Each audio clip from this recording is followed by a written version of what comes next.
Sadly, the mother and daughter were no longer in the city, so he put the thought aside for now. But on a lighter note, he wondered if he could control nearsightedness and nausea after establishing a connection with a stone and swallowing it. If he could, he might use it as a remote weapon or connect it to a fruit knife. Combined with his arm strength, he'd be a modern-day flying dagger. Although less lethal, it would still come in handy during emergencies. He once claimed he could compete with The Rock in muscle, but a glance at his physique told otherwise. However, if he ever needed to use his muscle mass, he would undoubtedly outweigh anyone. But why didn't the owl have a head when he was bald? Spooky stuff. Suddenly, his phone buzzed with a message from a group chat. Lao Xiao was leaving soon, and Nana's birthday was coming up.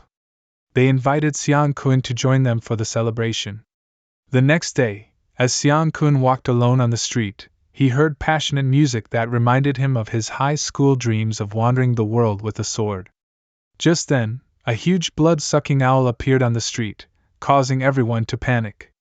Xiang Kun, in a swaggy entrance, soared into the sky with a sword, shouting for everyone to step back as he could handle it alone. But just as he enjoyed the feeling of being the center of attention, the scene shifted back to reality. The music was actually coming from dancing aunties' speakers at the square. OMG, I thought I time traveled.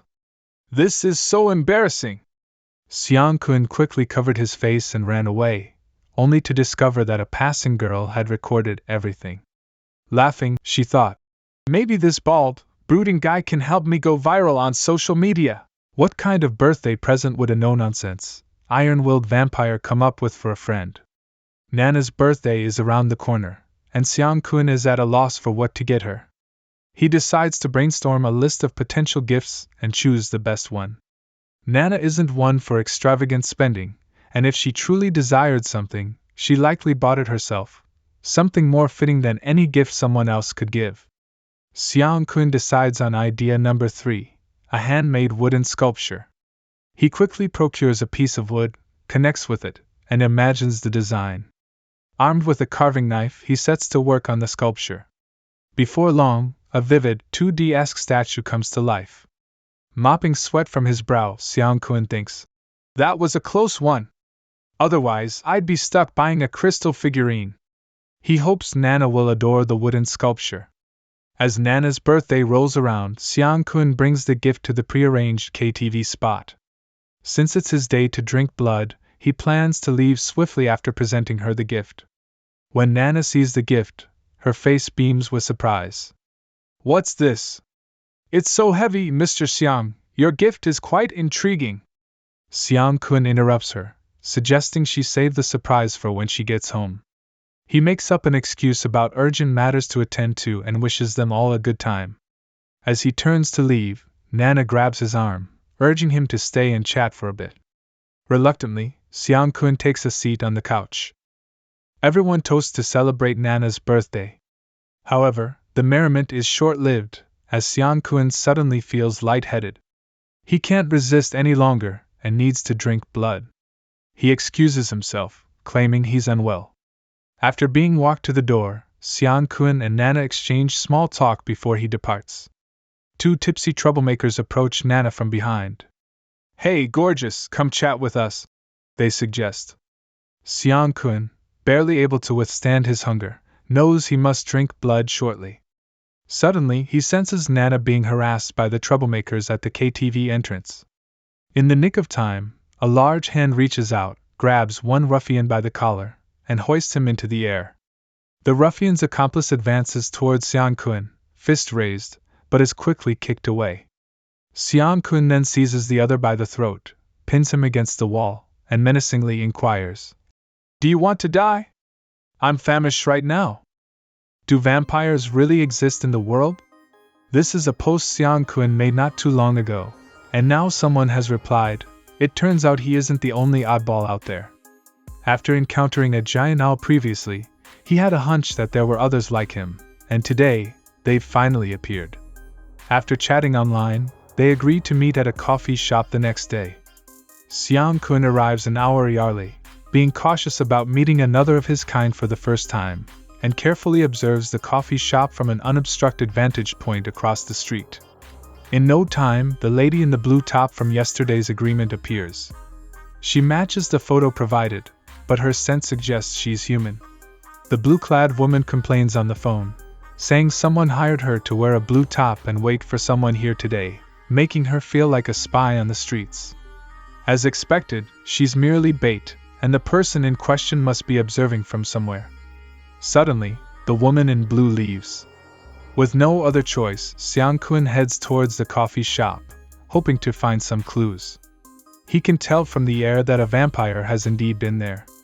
A server says the client who just left was a handsome man with a dreadlocked woman, providing a hint. Expanding his perception, Xiang Kun focuses on two figures walking away and finally locates them. Unexpectedly, the man also senses something and looks in Xiang Kun's direction. Has he been discovered? Could their sensing abilities resonate with each other? Xiang Kun rushes outside, wondering if the stranger is friend or foe and if there's any danger in meeting them. He also can't be sure which of the two is a vampire, or if they both are. What should he do in that case? Xiang Kun senses that the pair have split up, and another perception suddenly invades his mind. Clearly, the other party is probing as well. Are they luring him over? Following the perceived direction, Xiang Kun finally sees the stranger's figure and quickly catches up. He follows the stranger to a rooftop. A man emerges from the shadows, turns his head slowly, and says, "Not bad, you really managed to catch up with me. You stood me up during the day, and now you come back? Well, it doesn't matter. A belated meeting is better than missing out altogether, right?" He finally encounters another mutant like himself. As the saying goes, one mountain cannot contain two tigers. The world of vampires is also full of survival of the fittest, a curse ingrained in their blood that no one can resist. However, this powerful counterpart before him shows a pitying expression, looking down at Xiang Kun and saying, "You don't have to be afraid or nervous. I won't hurt you. I can even answer all your questions, help you with your food issues, and guide you towards the future. I will always protect you." After saying this, the stranger suddenly reaches out to grab Xiang Kun.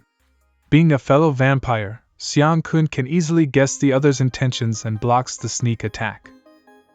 So much for your protection, he thinks. The two then engage in a fierce battle on the rooftop. Unfortunately, Xiang Kun has only recently become a mutant, and is no match for his powerful counterpart, quickly finding himself at a disadvantage. Seeing that Xiang Kun is running out of options, the other vampire snaps two railings from behind, planning to end the fight quickly. With a disdainful expression, the stranger says, "Honestly, I've never tasted a fellow vampire before. I wonder what you'll taste like." Then, he charges towards Xiang Kun. Xiang Kun manages to resist for a while but is eventually stabbed in the chest, coughing up blood and sustaining severe injuries. He is then pushed to the edge of the rooftop. Just when Xiang Kun is about to lose his grip, he lets out a fierce roar, unleashing a powerful surge of energy that knocks him backward and buys him some time to recover. He pulls the metal rod from his chest and slams it into the wall, vowing to defeat his opponent. After several rounds of fighting, Xiang Kun realizes that although his opponent had mutated earlier, his strength and speed are not that impressive, while Xiang Kun trains every day. Therefore, he's sure to win this battle. Xiang Kun gathers all his strength into his fist and, seizing the opportunity while his opponent is off guard, delivers a powerful punch to his counterpart's stomach. The blow significantly injures the opponent, causing him to plummet from the sky. At this point, the powerful vampire has no choice but to acknowledge Xiang Kun's prowess, wondering how this bald guy is so formidable. He then turns and tries to flee. Unfortunately for him, no matter how far he runs, Xiang Kun remains close behind. It's time to settle this. Xiang Kun glares at his opponent, attempting a psychic intimidation. However, it doesn't seem to have much effect. In contrast, the other vampire now wears a sinister grin, and suddenly, a huge, ferocious monster with sharp teeth and claws emerges from the ground. Facing the enormous monster before him, Xiang Kun feels terrified for the first time. Why can this fellow vampire transform? The oppressive presence is clearly on a different level from his own. His hands tremble involuntarily as he thinks. This is it, I'm done for. I can't possibly defeat him. I'm sure to end up like that all I killed before, reduced to ashes. No, I must calm down. Xiang Kun forces himself to think rationally. Suddenly, he notices that the monster has been roaring for a while but hasn't attacked him. Why is that? Just then, the other vampire reappears out of nowhere, holding a knife to Xiang Kun's throat. As he confidently prepares to mock Xiang Kun, his knife-wielding hand is suddenly grabbed. Xiang Kun closes his eyes, snatches the knife, and swiftly slits the other's throat in one fluid motion. The giant monster behind him begins to dissipate, ultimately turning to ashes. All that remains is the fellow vampire, hands covering his throat, staring at Xiang Kun in disbelief before finally collapsing. Xiang Kun looks down at him, thinking that he almost fell for the illusion controlling his mind. As the blood slowly flows from the other vampire's throat, Xiang Kun's thirst for blood intensifies. He steps forward, kicks the other vampire away, grabs his throat, and says viciously, "Funny, it's also my first time eating a fellow vampire." After a bloody scene, the memories of the other vampire flood into Xiang Kun's mind. His first blood drinking was in 2013, meaning he'd been a vampire for at least 9 years. His name was Guitianxiang, and he'd killed many people in those 9 years. Upon waking from his faint, Xiang Kun thinks that compared to himself, a good vampire who only drinks chicken blood and vomits blood, Gu really was an evil vampire. The memories from this time are more numerous and chaotic than before, and many scenes are hard to understand. However, after this feint, Xiang Kun can clearly feel his strength and sensory abilities have significantly improved. Meanwhile, Guitianxiang has turned to ashes and vanished into the air. On his way home, Xiang Kun wonders why there is such a difference between him and this 9-year-old vampire. Gu's memories show countless times of blood drinking, but why were his strength and speed so weak? It's true that the monster's appearance frightened him, so it's no wonder the other vampire was so confident and determined to take him down. If he had used that ability from the beginning, Xiang Kun would have been done for by now. All that's left is that woman. Xiang Kun, having awakened a new ability, finds himself stumped by a bird. Since he's still not sure about the specifics of his new power, he decides to test it on a little bird he bought. But as soon as Xiang Kun casually glances at it, the bird is so scared it puffs up its feathers. Well, that won't do. With no other choice, Xiang Kun calls Little Apple, who can understand bird language, to help figure out what the bird's squawks mean. Little Apple listens and concludes that the bird is clearly frightened, likely due to Xiang Kun's presence. Xiang Kun suspects that his current psychic power might be affecting the bird significantly. So, he shares his idea of training the bird with Little Apple, hoping for some help or guidance. Although Little Apple has never tried this before, they find Xiang Kun's idea intriguing and agree to help. Eventually, with Little Apple's assistance, Xiang Kun gains a better understanding of the bird's emotions and calls. Combining this with his mysterious new ability, he even manages to briefly control the bird's mind. He wonders if this ability would be effective on humans once mastered. Through observing and interacting with the bird, Xiang Kun now knows it like the back of his hand. He can easily discern various intentions from its calls and even determine its emotions and physical condition from its movements, heartbeat, breathing, and smell when it's silent. Now, there's only one thing left to do. Xiang Kun confirms that this ability seems similar to thermal imaging and probably came from Guitianxiang's blood. Suddenly, a phone call interrupts his thoughts. A weary voice on the other end, Changming, asks if he's free to join him for a drink that night.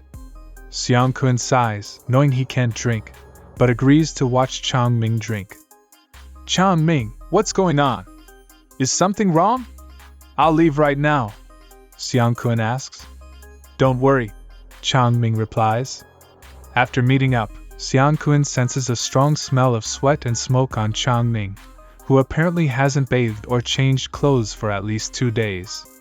Moreover, his mental state seems pretty bad. What on earth has happened to him? Is it that every man, just before getting married, loves to pour out their woes to their single buddies? Changbin, as a successful young man with a car, a house, and a partner, faces many troubles right when he's preparing for marriage. Fortunately, he has his single friend Xiang Kun to drink with and air his grievances one sip and complaint at a time. Changbin had originally planned to renovate his current house as their marital home before the wedding. But when little Han's father found out, he bought a 700 square meter house in her name as a dowry. It might sound like a good thing, but the house is right below her parents' place, for their convenience in taking care of their daughter, of course. Her dad once visited Changbin's house and sent a new sofa the next day, claiming the old one looked uncomfortable and he couldn't let his daughter suffer. But her dad never even sat on the old sofa. And that's not all. Her brother offered Changbin a high-ranking position at his company, along with a Maybach and a personal driver, promising it'd be easier and more profitable than his current job, with more time to spend with his sister-in-law. In the end, it's all about Changbin's pride, which makes him feel better after venting. Feeling much lighter, Changbin rubs his tired eyes and leans on the table. Xiang Kun pats his shoulder, comforting him and suggesting he stops drinking. They both chuckle, acknowledging their shared pride, as each of them thinks they're quite capable and can change their fate through hard work. Especially Changbin and Xiang Kun, who have even more pride than their friend. Changbin admits he was worried when he heard about Xiang Kun's company going under, knowing how much effort and hope Xiang Kun had invested in it. But seeing Xiang Kun handling it so well now, Changbin realizes his friend is much stronger than he is. Sensing the mood shift, Xiang Kun decides to sing a song for Changming. Xiang Kun sits at the piano, skillfully playing the accompaniment as he sings a heartfelt tune about being a real man. The entire bar is captivated by his voice, and for a moment, everyone sees the nation's top singer in him. Changbin is dumbfounded. This is not the Xiang Kun he knows, who used to be terrible at singing. Back in college, the three of them loved going out for drinks and karaoke, discussing life and dreaming of the future. Now, Xiang Kun on stage seems to have transformed back into that hopeful young man. After the song ends, the bar falls silent. Xiang Kun wanted to test if, after consuming Hu Tianxiang's blood, he could project his emotions and imagination onto others, making them see vivid images. The result is clearly perfect. Returning to his seat, Changbin exaggerates. "When did you practice singing? You just gave me a hallucination. I thought I saw hair on the stage." Hearing the praise, Xiang Kun can only respond with an awkward grin. At that moment, someone pats Xiang Kun's shoulder, saying, "Hey, long time no see. I'm bald now, and stronger too, but not all baldies are having adventures. Some might be singers, and others might be fortune tellers." As soon as Xiang Kun finishes his song, someone pats him on the shoulder from behind, and it turns out to be Yang Jian, the previous fortune teller. "Hey, 19, I never expected you to be not only a fortune teller but also an amazing singer. I thought I was watching a live concert." Scratching his head awkwardly, Xiang Kun says, "Ah, you're too kind. I just happened to be in the mood, so I got emotionally invested in the song." Then, he notices a blonde stranger standing nearby. Yang Jian quickly grabs the boy's arm and asks, "Hey, Wen Xiu, aren't you a fortune teller? Can you tell me how much information you can gather about him?" Seeing Yang Jian putting him on the spot, Xiang Kun awkwardly smiles and explains, "Actually, I use a computer for fortune telling, and there's no computer here. But from a simple deduction, this handsome guy here looks a bit disgusted when you hug his arm, but he doesn't resist. Also, his facial features are similar to yours, especially his lips. Considering your intimacy level and his apparent age, there's only one truth. He's your brother, most likely a blood-related one, right?" The blonde guy is in disbelief. "Wow, I used to think detective stories were far-fetched, but I've really learned something today. You're amazing, big brother. Let's add each other on WeChat." Meanwhile, Zhangbin walks over, saying he needs to use the restroom, and the three of them find a corner to sit. However, Xiang Kun can't help but worry about Zhangbin taking so long in the restroom. He eventually excuses himself, saying he has an urgent matter to attend to and that he'll help them with their fortunes next time. Only Zhang Bin is my true love. On Zhang Bin's end, he's indeed run into trouble. A group of thugs corner him against a wall. One of them says, "I just said I'd beat up that singing kid, what's your problem?" Zhang Bin doesn't back down, staring at them and saying, "If you touch him, I'll deal with you first." Seeing Zhang Bin's defiance, the thug gets angry, swings his fist at Zhang Bin. Fortunately, Xiang Kun arrives in time to grab the thug's fist, and then emotionlessly punches him in the back of the head, knocking his head into the wall. The other thugs try to join the fight but are quickly defeated by Xiang Kun.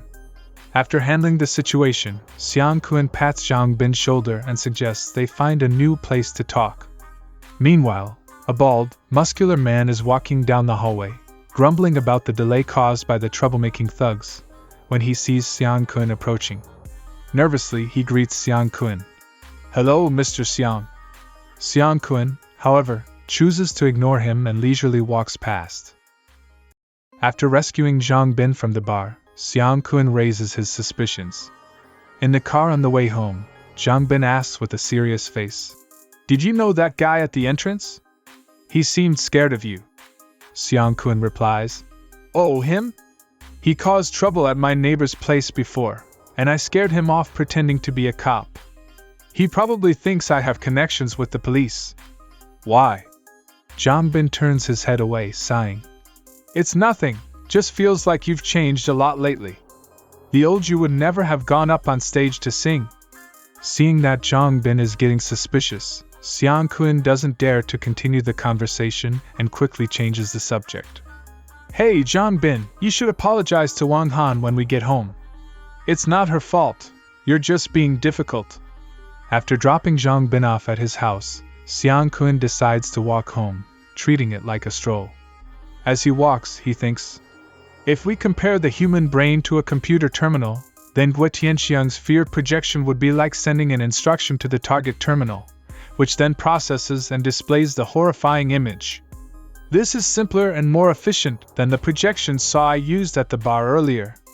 I should visit where he used to live tomorrow. There might be some new discoveries. Xiang Kun has brought back Guo's clothes and personal belongings. From his phone and memory, it seems that Guo was a private doctor who treated only a few wealthy clients. However, in the past month, he has cancelled all his appointments and made preparations to disappear at any time. He has 2.2 million in his account, and he owns many properties, funds, stocks, and assets under Li Ping'an's name. Xiang Kun realizes he must visit Guo's previous residence. Before dying in Yangqing, Gun Spirit decides to visit Xiao Lingdang first. He senses that she and her mother are at a kindergarten. At that moment, Xiao Lingdang is rushing her mom out, saying, "Mom, hurry up! I found out this coin has new magical powers. Let's go home and try it." Just then, her mother's high heels malfunction, she twists her ankle, loses her balance, and falls into a man's arms. As she tries to apologize, she recognizes him. "Mr. Xiang?" Xiang Kun, being a straightforward guy, asks if she's okay and then plays with Xiao Lingdang, lifting her high into the air. After a while, her mom asks, "Mr. Xiang, did you come to see us on purpose?" Xiang Kun replies, "No, I was here on business, quite far away actually. I just saw Xiao Lingdang and came over, didn't expect to run into you guys."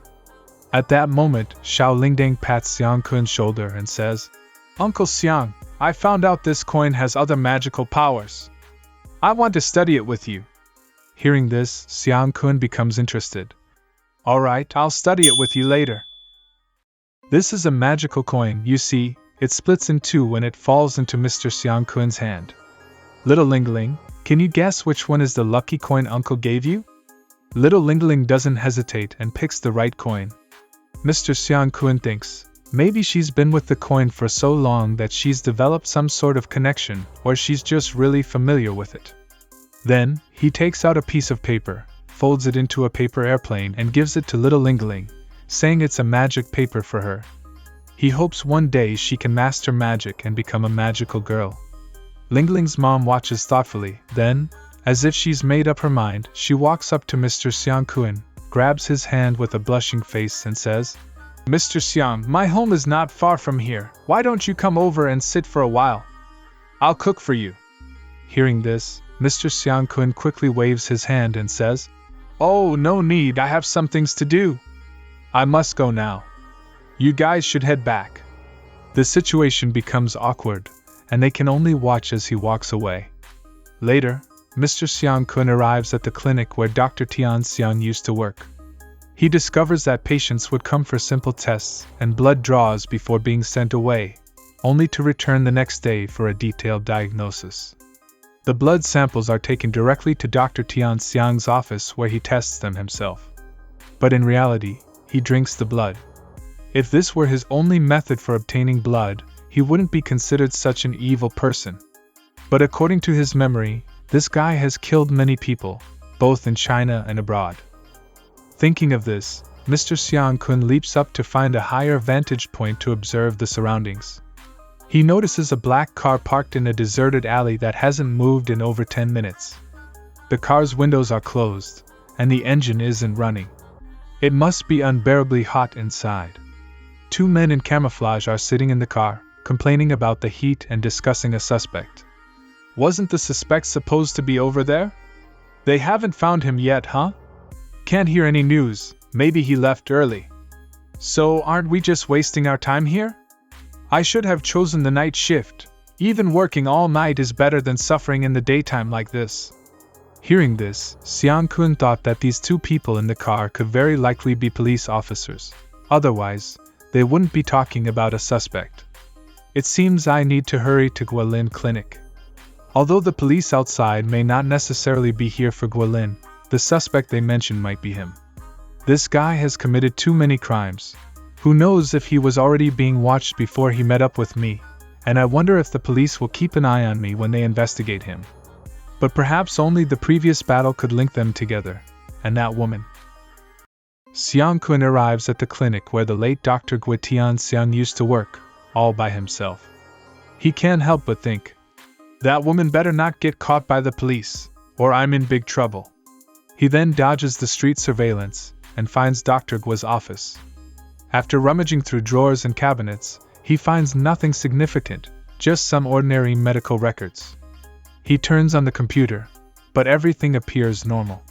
Suddenly, he feels an energy surge through the mouse in his hand. Could this be Dr. Gui's memories from when he was here?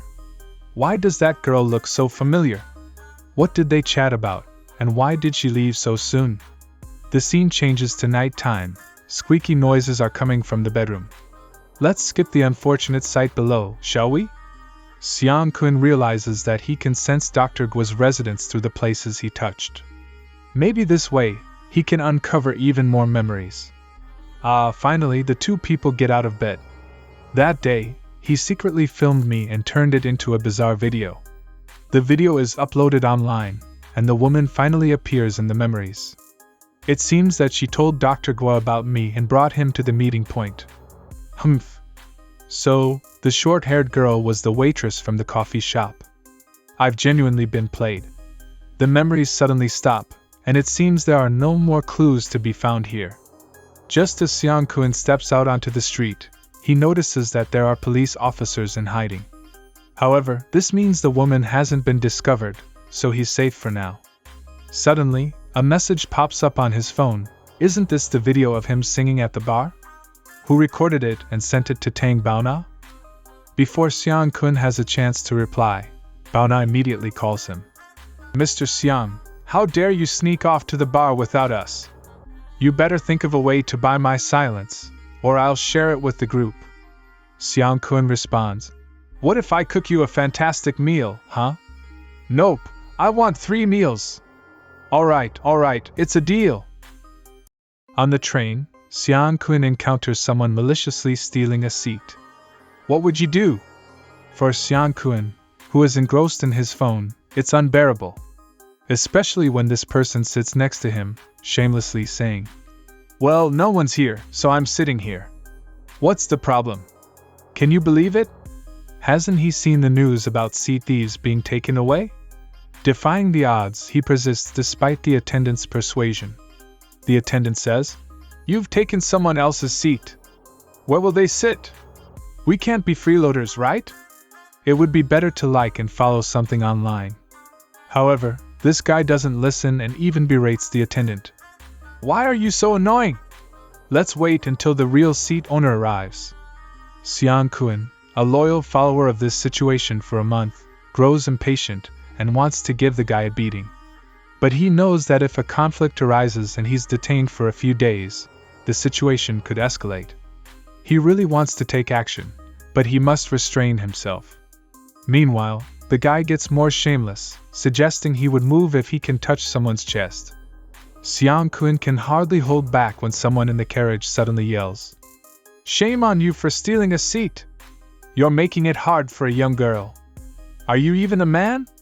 This comment sparks a reaction from the passengers, who start murmuring and even loudly scolding the man, expressing their discontent. Seeing the commotion, the guy gets uneasy, loses face, and pretentiously says, "This has nothing to do with you. Do you even know who I am? I could make one call and ruin you all." But a feisty young man nearby doesn't buy it, daring him to make that call. This confrontation pushes the passengers' emotions to a boiling point, and everyone wants to teach the guy a lesson. Finally, the guy runs back to his carriage, and the situation calms down. Xiang Kun thinks about how diverse people can be and how unpredictable life is. Thankfully, his ability to create emotional fairy tales has helped him influence group dynamics. Soon after, he returns home and remembers that Dr. Guitian Xiang often drank red wine. But Xiang Kun can only drink blood and water. Did Dr. Gua secretly spit out the wine? No, there were 2 cups on Dr. Gua's desk. Could one be for blood and the other for red wine? Xiang Kun decides to give it a try. He drinks a cup of blood and a cup of red wine, the liquids clashing inside his stomach. This feeling is... As expected, the blood and wine combination gets better with each sip. It's just a trick to fool the youngsters. Look at him hugging the toilet, puking his guts out. Maybe the trick requires repeated attempts to deceive one's stomach into thinking that red wine is as necessary as blood. Wouldn't red watermelon juice work too? After all, red wine tastes awful, and it's not clear who invented it, but so many people still like it. Xiang Kun starts drinking watermelon juice, but after 23 repeated experiments, he still can't get rid of the nauseating feeling. A few days pass, and Xiang Kun wakes up after another sleep, opens the fridge, and stares at a small watermelon, deciding to give it one last try. He tilts his head back and pours a full cup of watermelon juice into his mouth. Hey, the feeling is great this time. He can finally drink watermelon juice without feeling sick. Excited, Xiang Kun takes out his phone and sends a message to his friends in the group chat, inviting them to a lavish feast at his place. Though everyone replies quickly, it seems that Zhang Xi and Lao Xia are out of town and won't be able to make it. He has already prepared the rabbit meat, but luckily Nana replies and accepts Xiang Kun's invitation. After an afternoon of preparation, all the ingredients are ready. With more than an hour left before Nana finishes work, Xiang Kun decides to do 2,000 push-ups to work up a sweat and warm up. Soon, the doorbell rings unexpectedly. Who could it be? It turns out to be Nana, who greets him playfully. However, seeing Xiang Kun wearing only underwear, she blushes and becomes speechless. Xiang Kun also feels awkward and sweaty, and quickly invites her inside. "Why are you here so early? Isn't there still an hour left before your shift ends?" The atmosphere is incredibly awkward, but Xiang Kun's pet bird suddenly flies over, and Nana changes the topic. "Hey, have you gotten a new pet?" "Wait, the rabbit last time wasn't a pet, so don't think about eating this bird. This one is for ornamental purposes, similar to a sparrow. Who would want to eat it? I'm not that kind of person. But letting the bird out like this, aren't you afraid it will escape?" Suddenly, the bird flies into Xiang Kun's bedroom. Nana quickly chases after it, trying to let the bird out. However, it's not appropriate for her to enter a boy's bedroom. Xiang Kun, with a look of urgency, shouts, "Nana, no, you can't go in there!" He grabs her hand, and the sudden force causes Nana to lose her balance and start to fall backward. Afraid she'll get hurt, Xiang Kun tries to catch her. Nana never expects to find herself in an awkward situation when she arrives at the male vampire's house, all dolled up and ready for a good time. She thinks it's best not to barge into a guy's bedroom, especially when he's a vampire. As she finds herself in an incredibly awkward moment, Nana spots a peculiar object on the table. What on earth is that? It looks a bit ugly at first glance, and even uglier upon closer inspection. To avoid further embarrassment, Xiang Kun quickly stands upside down and starts performing a strange exercise that leaves him amused. Nana wonders if he's responsible for the funny wooden sculptures around the room. Xiang Kun sheepishly admits they're his failed creations and fears Nana will make fun of him. Nana, however, finds the wooden sculpture hilarious and wants one for herself. Her tastes have suddenly become quite unique. Xiang Kun decides to give her one as a gift. Soon, they both get dressed and head to the living room, where Nana notices a bird on the fridge. She suggests naming it Jin Shan Shan, meaning golden and shiny. Time flies, and Xiang Kun starts cooking. The delicious aroma wafts from the kitchen, and Nana excitedly comes to serve the dishes. Unfortunately, she accidentally burns her hand on a hot plate of rabbit meat. Xiang Kun, quick as lightning, catches the falling plate. Nana apologizes, asking if he's alright and if he's immune to burns. Xiang Kun, holding the plate in one hand, smiles and mentions his martial arts training. After some teasing, they sit down to eat the delicious rabbit dish. Nana forgets her earlier embarrassment and enjoys the meal. She then notices Xiang Kun eating very little and he quickly explains his fitness habits. Nana is impressed by his cunning. Later, Nana takes a selfie with Xiang Kun and shares it on her social media. As expected, the comments are filled with envy. Lao Xia even jokes about the consequences of eating too much meat.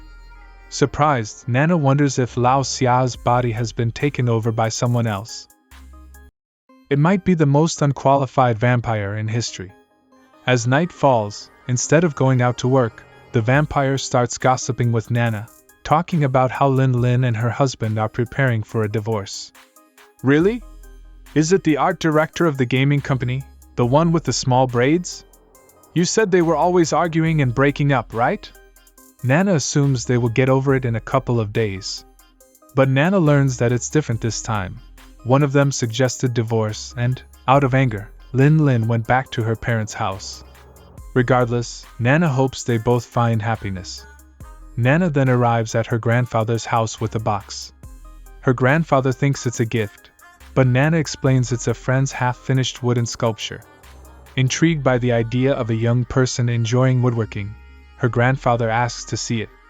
As Nana opens the box and places the amusing wooden sculpture on the table, her grandfather examines it, noting the friend's skill but also their lack of practice.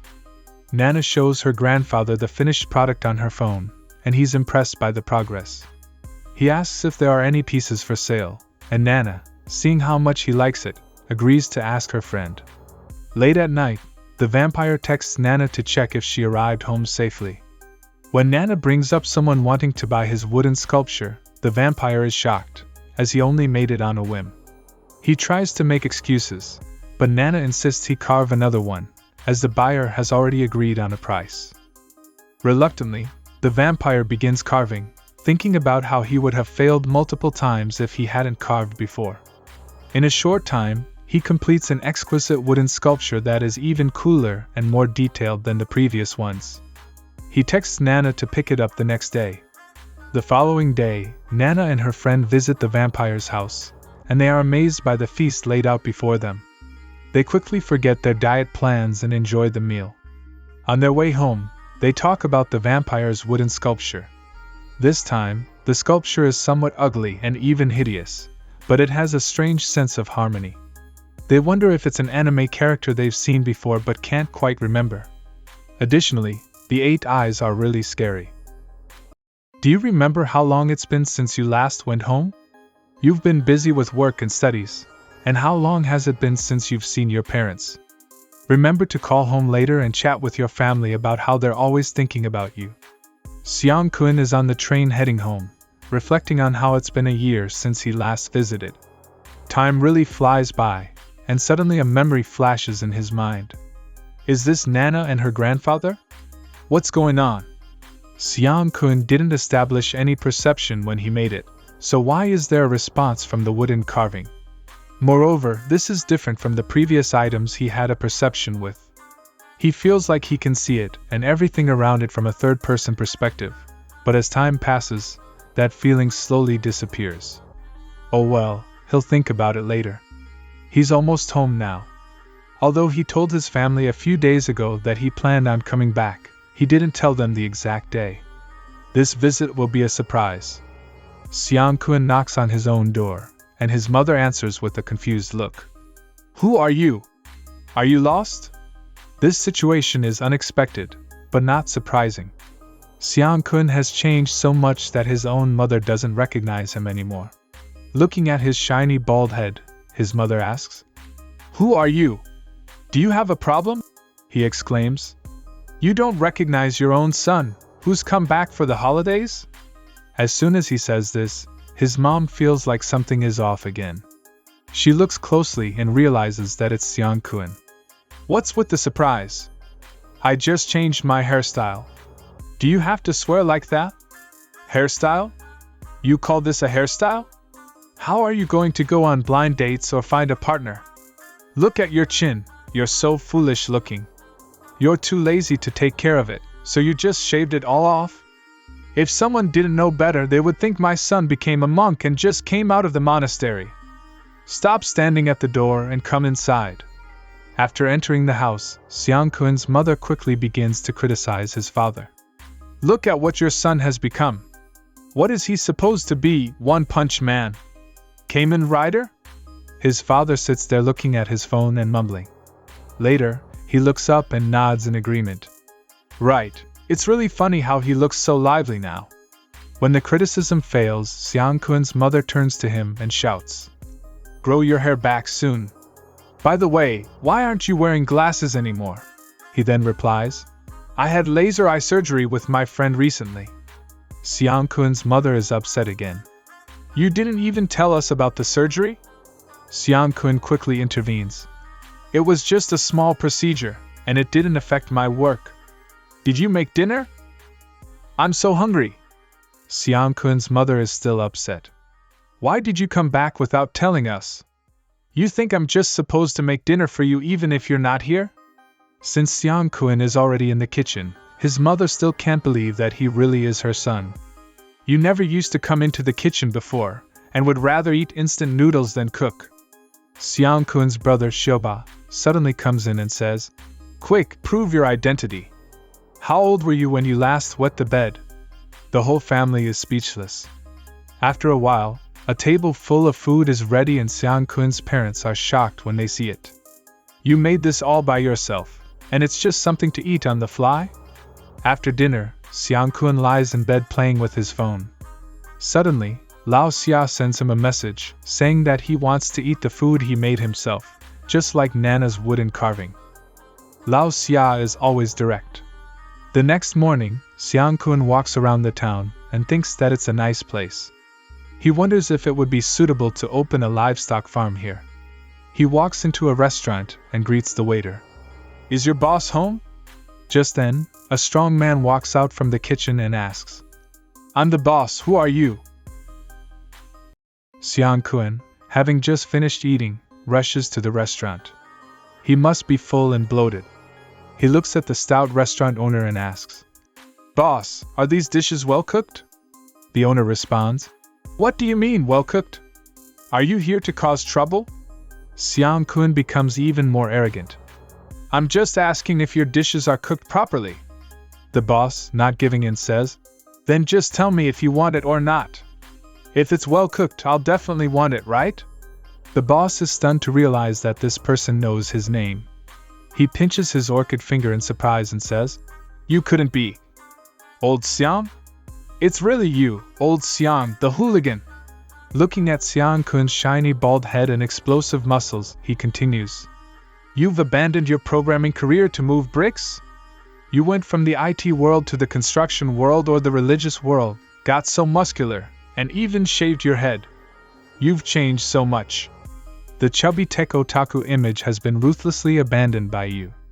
Xiang Kun, the mischievous fatty, points at his greasy muscles. You've also gotten quite muscular, haven't you? Who would have thought that the brave young Meng would be afraid of people causing trouble? He's wearing fake muscles under his clothes, and as he tries to remove them, he calls out for help. Wife, please help me, my head is stuck. His wife, who is clearly young Meng's spouse, appears. Xiang Kun remembers that her name contains the character Dragon, so their restaurant is called Wandering Dragon. The wife looks at Xiang Kun and says, I'm sorry for the embarrassment. Xiang Kun, already used to it, replies, It's fine, it's fine. Little Meng has always been smart since he was a kid. The two long-separated brothers sit down to chat. Little Meng, I'm thinking of coming back to open a breeding farm. Upon hearing this, Little Meng says, I don't know what you're thinking, but it's definitely not suitable here. But I know a place, I can take you there later.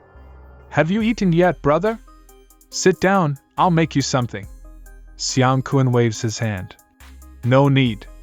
Little Meng, I came here after eating. Your business seems a bit quiet.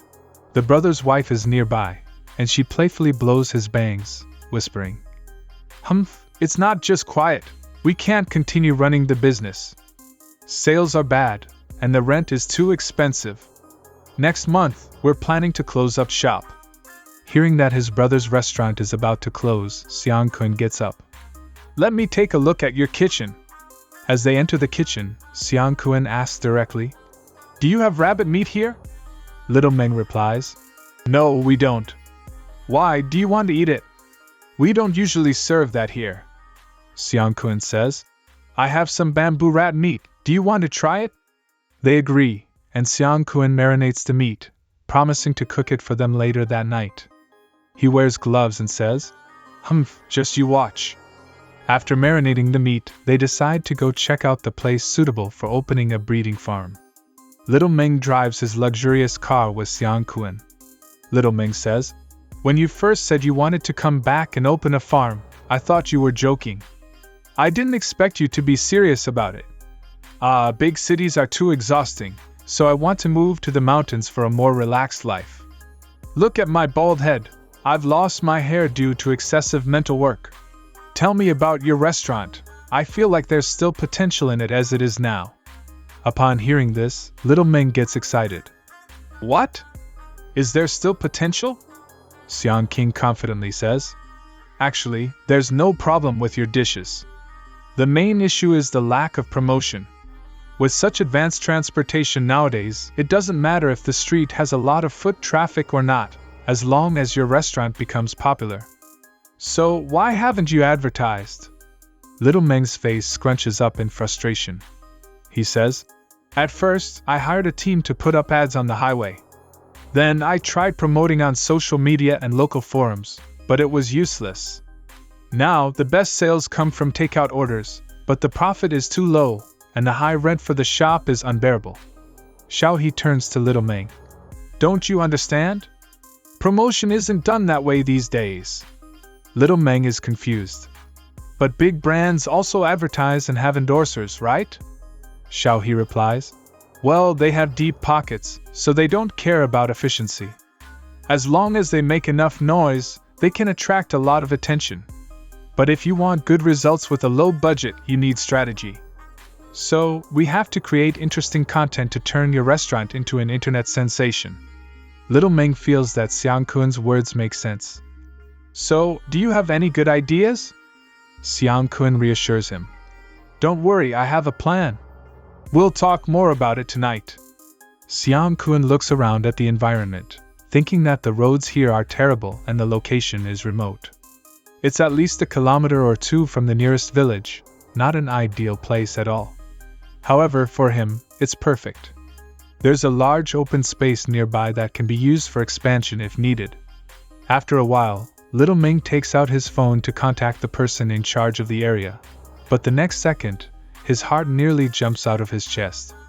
A cobra! Hey everyone, thanks for watching. If you enjoyed this video, Please hit the subscribe button and turn on notifications to stay updated. Don't forget to give us a thumbs up, leave a comment, and share with your friends. Your support helps our channel grow. See you in the next one.